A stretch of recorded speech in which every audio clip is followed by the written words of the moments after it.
Hello everyone, गोल्टेड as के daily quiz session में आपका फिर से स्वागत है। तो शुरू करते हैं डेली क्विज का। इससे पहले मैं आपको बता दूं कि डिस्क्रिप्शन में एक लिंक दिया हुआ है जिसको खोल के आप डेली क्विज सॉल्व कर सकते हैं हिंदी मीडियम के लिए गोल्टेड एएस की वेबसाइट से। तो आज का हमारा पहला प्रश्न है जो कि पॉलिटी सेक्शन से है कि संविधान ने निर्धारित किया है कि सर्वोच्च न्यायालय में भारत के मुख्य न्यायाधीश और 7 से अन्य अधिक न्यायाधीश शामिल नहीं होंगे। तो कथन पे ध्यान देना है। और दूसरा कथन है न्यायाधीशों की अधिकतम संख्या संसद द्वारा कानून द्वारा बढ़ाई जा सकती है। तीसरा कथन है कि एक व्यक्ति सर्वोच्च न्यायालय के न्यायाधीश के रूप में नियुक्त होने का पात्र है यदि वह भारत का नागरिक है और संसद की राय में एक प्रतिष्ठित न्यायविद है। उपरोक्त में से आपको सही कथन चुनने हैं। केवल एक और दो, केवल दो, केवल एक और तीन, एक, दो और तीन, तीनों सही हैं। तो इसका सही उत्तर हो जाएगा, जिसको आपको कमेंट बॉक्स करना है अगर आप चाहते हैं तो इसका सही उत्तर हो जाएगा ए, यानी कि एक और दो दोनों सही है। यानी कि जो तीसरा कथन है वो बिल्कुल गलत है। तो आइए इसके बारे में देखते हैं, इसके आर्टिकल, इससे रिलेटेड अनुच्छेद के बारे में देखते हैं। तो सर्वोच्च न्यायालय से जितने भी मामले जुड़े हुए हैं संविधान में कुछ निर्धारित किए गए हैं, कुछ नियम हैं, कुछ कानून हैं कि कैसे उनका नियुक्ति होगा, कौन नियुक्त किए जाएंगे, किसके द्वारा नियुक्त किए जाएंगे। तो इसमें पहला कथन ऐसे सही है कि संविधान के अनुच्छेद 124 में कहा गया है कि सर्वोच्च न्यायालय में भारत का एक मुख्य न्यायाधीश होगा और 7 से अधिक अन्य न्यायाधीश नहीं होंगे। तो मैं आपको बताते चलूँ कि जो न्यायाधीश की संख्या बढ़ाना होता है वो संविधान में लिखा हुआ नहीं है, वो संसद के अनुरूप चलता है कि एक एक्ट बनी थी 1956 में, सर्वोच्च न्यायालय न्यायाधीश की संख्या अधिनियम 1956, और उस एक्ट के तहत है कि 11 न्यायाधीश के लिए प्रावधान किया गया था।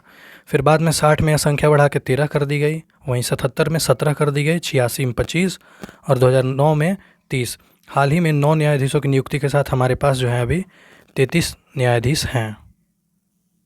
जैसा कि संविधान का अनुच्छेद 124 कहता है कि establishment and constitution of supreme court, कि सर्वोच्च न्यायालय का मतलब किस तरह से जजों की निर्धारित की जाएगी। तो इसमें लिखा हुआ है साफ साफ, आप देख सकते हैं कि पार्लियामेंट जो है वो कानून के द्वारा प्रिस्क्राइब करेगा, बताएगा कि कितने जज हो सकते हैं। हालांकि संविधान में जो वर्णित है वह 7 से अधिक जज नहीं है। तीसरा कथन ऐसे गलत है कि इसमें लिखा हुआ है कि a person shall not be qualified for appointment as a जज ऑफ सुप्रीम कोर्ट। तो किसी आदमी को तब तक अपॉइंट नहीं किया जाएगा जब तक उसके पास 5 साल का हाई कोर्ट का एक्सपीरियंस रहेगा, ठीक है, या फिर 10 साल किसी हाई कोर्ट में वो वरिष्ठ वकील के रूप में रहेगा। वहीं पे तीसरा है कि प्रेसिडेंट के ओपिनियन में कोई प्रतिष्ठित न्यायवादी है। हालांकि आज तक किसी भी प्रतिष्ठित न्यायवादी, जैसे कि श्रेणी सी में दिया गया है, को सर्वोच्च न्यायालय के न्यायाधीश के रूप में नियुक्त नहीं किया गया है। दूसरा हमारा प्रश्न है NDC transport initiative for Asia, यानी कि NDC-TIA परियोजना के हिस्से के रूप में भारत में फोरम फॉर डीकार्बोनाइजिंग ट्रांसपोर्ट हाल ही में लॉन्च किया गया था। वो किसके द्वारा लॉन्च किया गया था? पहला है कि भारत के पर्यावरण और वन्यजीव संस्थान मंत्रालय, दूसरा नीति आयोग और विश्व संसाधन संस्थान, तीसरा परिवहन मंत्रालय और विश्व बैंक, और चौथा है UNEP और नाबार्ड। तो इसका सही उत्तर हो जाएगा ऑप्शन बी, नीति आयोग और विश्व संसाधन संस्थान।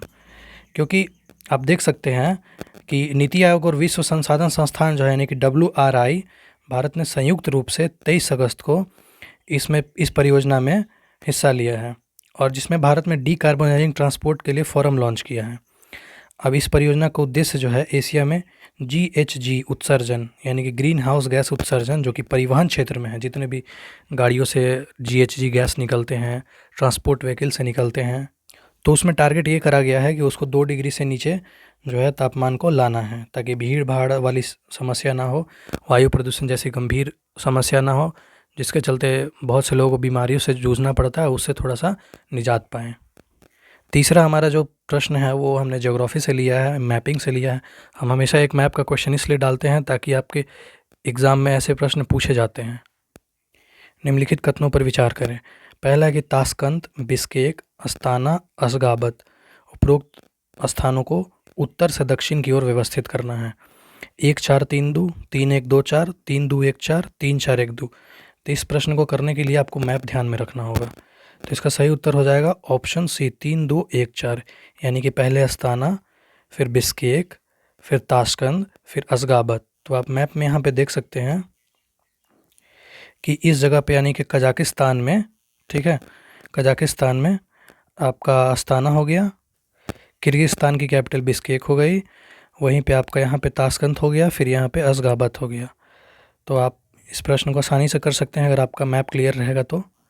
चौथा प्रश्न हमारा पंचायत से है कि संविधान ने, पहला कथन इसमें यह है कि संविधान ने पंचायत को ऐसे कर, शुल्क, टोल और शुल्क लगाने, एकत्र करने और उचित करने के लिए अधिकृत किया है। दूसरा कथन है कि उच्च न्यायालय को पंचायत के किसी सदस्य की अयोग्यता होने के मामले को देखने के लिए अधिकृत किया गया है। सही कोड चुनना है आपको, केवल एक, केवल दो, दोनों एक और दो, न तो एक नहीं दो। तो इसका भी सही उत्तर आप कमेंट में कीजिए, या फिर कोई आप सुधार चाहते हैं इस वीडियो से रिलेटेड तो आप उस कमेंट में कीजिए। क्या आप चाहते हैं कि हम प्रश्नों की संख्या बढ़ाएं या फिर और डिटेल में बताएं, तो आप कमेंट कर सकते हैं। तो इसका सही उत्तर हो जाएगा ऑप्शन डी, यानी कि न तो एक नहीं दो। इसमें पहला कथन आप देखेंगे कि कोई भी प्रश्न अगर पूछता है कि संविधान में निहित है, वर्णित है या संविधान से जुड़ा हुआ है, तो उस प्रश्न में थोड़ा सा रुकना है। तो यहाँ पे देख सकते हैं संविधान ने पंचायत को ऐसा कर दिया, तो ये संविधान ने नहीं दिया है, ठीक है। तो पहला कथन गलत है, ये राज्य विधानमंडल में से अधिकृत करता है। 243H आर्टिकल में आप देखेंगे कि टैक्स को इम्पोज करने का, टैक्स लगाने का या फिर फंड से रिलेटेड पंचायत के मामलों को कहा गया है कि विधानमंडल चाहे तो, ठीक है, पंचायत को ऑर्डर दे सकते हैं आपको कितना टैक्स वसूलना है, किससे कैसे वसूलना है, ये सब कर सकती है, ठीक। दूसरा कथन है कि किसी उच्च न्यायालय की कोई भूमिका नहीं होगी, प्राधिकरण कानून द्वारा राज्य विधानमंडल द्वारा प्रदान किया जाएगा। यानी कि 243F में आप देख सकते हैं कि डिसक्वालिफिकेशन ऑफ मेंबर्स के बारे में बताया गया है। पांचवा हमारा प्रश्न पर्यावरण से है। आप देख सकते हैं कि हम हर क्षेत्र से एक एक प्रश्न उठाते हैं ताकि आपकी प्रिपरेशन चारों तरफ से अच्छे से होते रहे। गंभीर बाघ आवास यानी CTH, इसको इंग्लिश में क्रिटिकल टाइगर हैबिटेट बोलते हैं, के संदर्भ में निम्नलिखित कथनों पर विचार करें। CTH की पहचान वन्य जीव संरक्षण अधिनियम यानी कि वाइल्ड लाइफ प्रोटेक्शन एक्ट 1972 के तहत की जाती है। उन्हें राज्य सरकारों द्वारा अधिसूचित किया जाता है। उपरोक्त में से कथन सही चुनना है आपको, केवल एक, केवल दो, एक और दो दोनों, न तो एक नहीं दो। तो इसका सही उत्तर हो जाएगा ऑप्शन सी, यानी कि दोनों कथन सही है। इससे जुड़े प्रश्न हम कुछ दिन पहले भी पूछे थे आपसे, अगर आपको ध्यान होगा, आप अगर हमारे साथ रेगुलर होंगे तो आपको ये प्रश्न आसान लगा होगा। क्रिटिकल टाइगर CTH, जिन्हें टाइगर रिजर्व के मुख्य क्षेत्र के रूप में भी जाना जाता है, तो इनकी जो पहचान है वो वन्य जीव संरक्षण अधिनियम 1972 के तहत वैज्ञानिक प्रमाणों के आधार पर की जाती है। इसमें क्या है कि अनुसूचित जनजाति यानी कि ST जो हो गए या ऐसे अन्य वनवासियों के लिए अधिकारों को प्रभावित किए बिना बाघ का संरक्षण किया जाता है। तो आज के लिए बस इतना ही। अगर आपको ये वीडियो पसंद आया तो चैनल को सब्सक्राइब करिए और हमारे साथ बने रहिए। धन्यवाद।